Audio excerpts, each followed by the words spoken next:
Many things can force you to lose control of your boat, and it's at this point that you know how to deal with a capsize or you drown.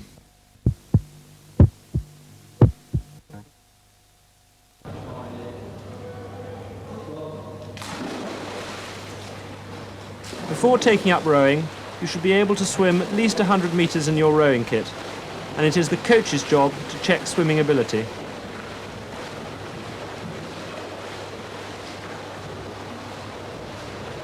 You should also be able to swim 50 meters in a life-saving style. You will need to use this to tow the boat.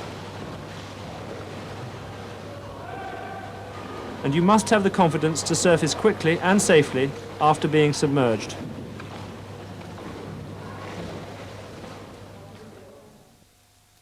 Getting out of a capsized boat is practiced in stages. First, rolling out of the boat. You will notice in this exercise that the sculls are not in the swivels, that the feet are out of the clogs, and that the boat is rolled by leaning forward and placing the hands on the saxboard.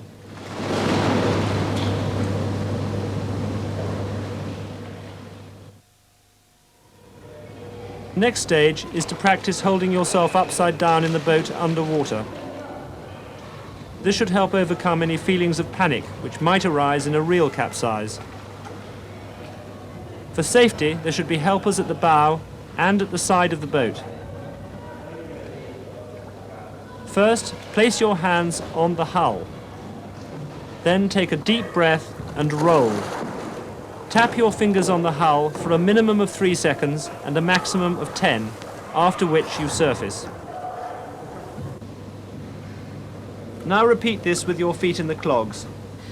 It is absolutely essential that clogs are used and not training shoes fixed into the boat.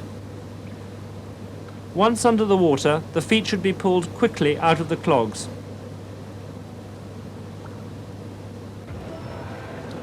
To simulate a real capsize, you will have to repeat the procedure with sculls in the swivels.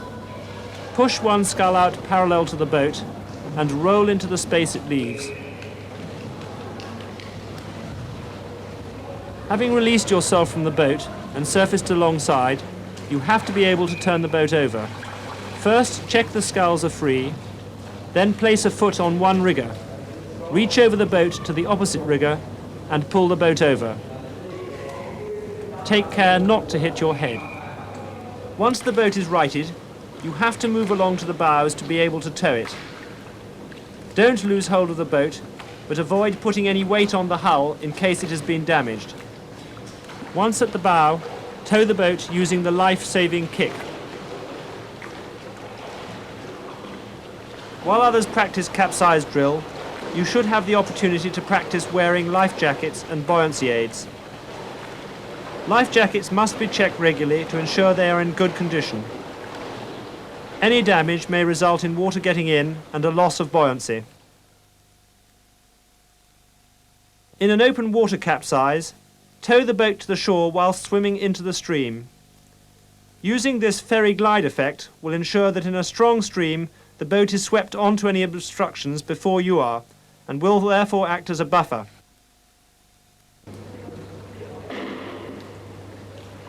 Having got your boat to the shallow end, you should be able to remove it and empty it with help.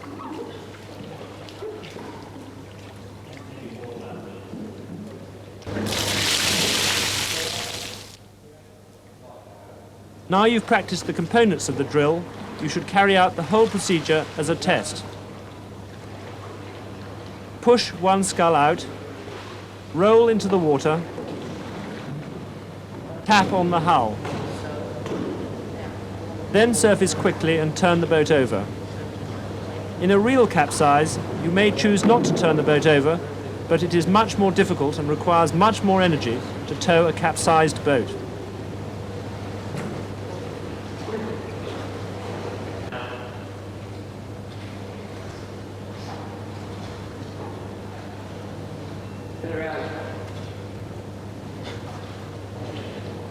When your coach is satisfied with your ability in the pool, training can progress to the open water.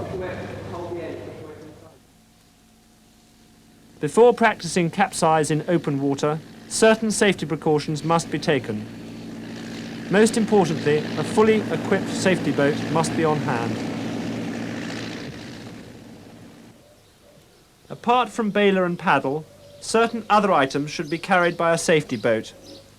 Safety equipment should include life jackets or life rings, a grab line, a sharp knife, a thermal blanket or exposure bags, a simple first aid kit, a klaxon or a megaphone with a siren effect, and a torch.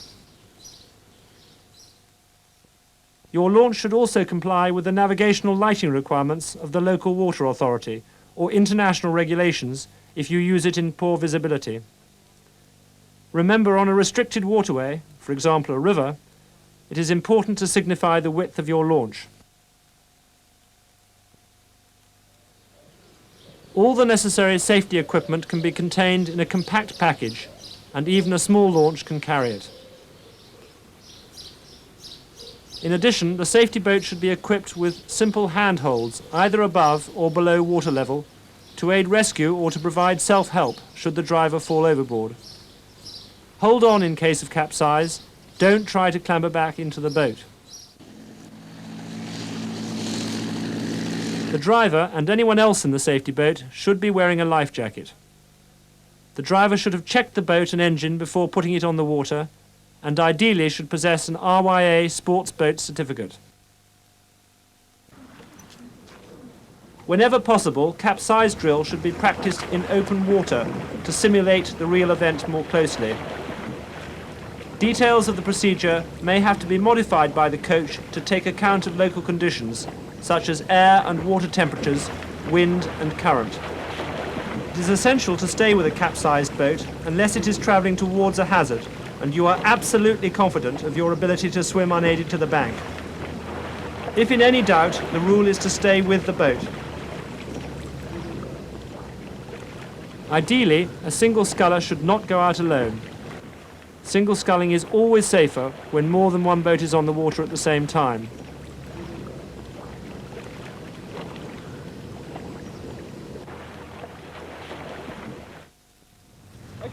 A crew boat will usually sink rather than capsize. However, the basic drill remains the same with some additions. The cox or senior crew member takes charge. The crew get out of the boat in an orderly manner, and once alongside, the person in charge takes a head count to ensure that the whole crew has surfaced safely. 2, yes. 3, yep. Cox. Yeah. Okay, let's tow it into the bank. The boat is towed to the shore by the whole crew.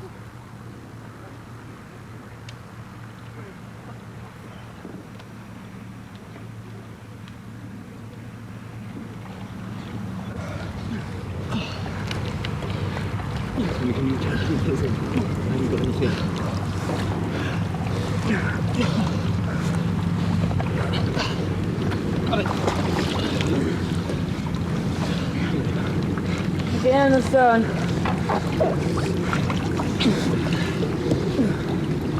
Get down.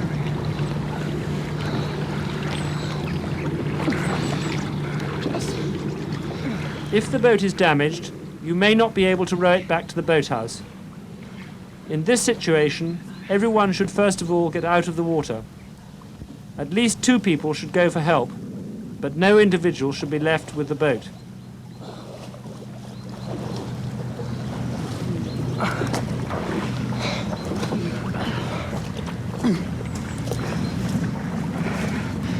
Never. Okay, we 3 will stay here with the boat and you 2 get some help, okay? Get it out of the water. Don't stop moving. Hypothermia is a real danger at this time, so try to keep warm by moving around. Do not sit down. Make sure you know the symptoms and treatment for hypothermia.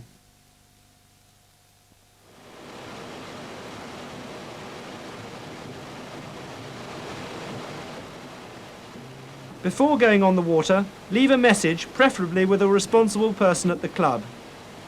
If no one is there, then leave a message on a blackboard, or even on the windscreen of a car.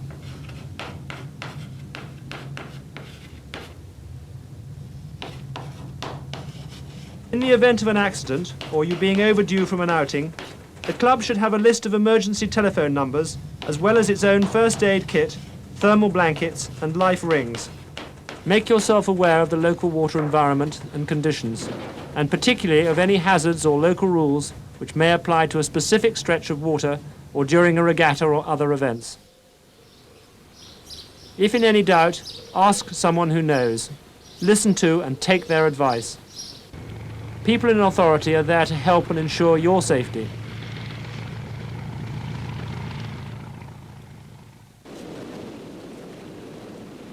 Be aware of potential hazards. Weirs are always a danger, particularly when there is a strong stream flowing. Always turn well upstream of a weir and beware of getting caught in a stopper wave immediately downstream of the weir. Remember that weirs can cause dangerous eddy currents.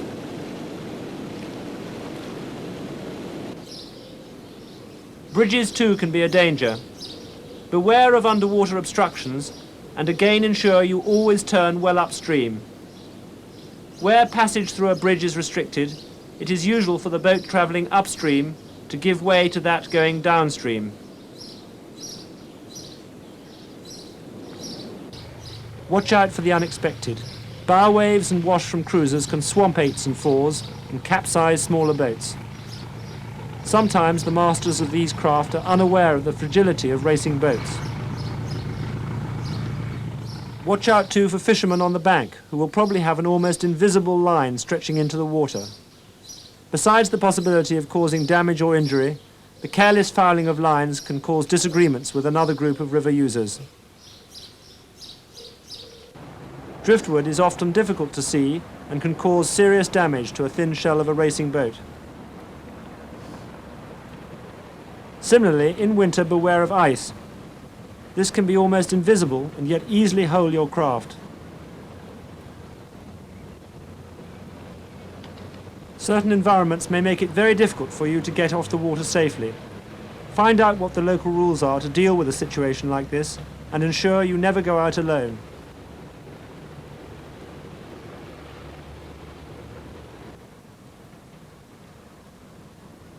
And in poor visibility, wear something white or reflective. Take a torch with you and make sure your boat is equipped with the appropriate lights. At the very least, a white light visible both fore and aft. Make sure you can be seen. Don't become a hazard yourself.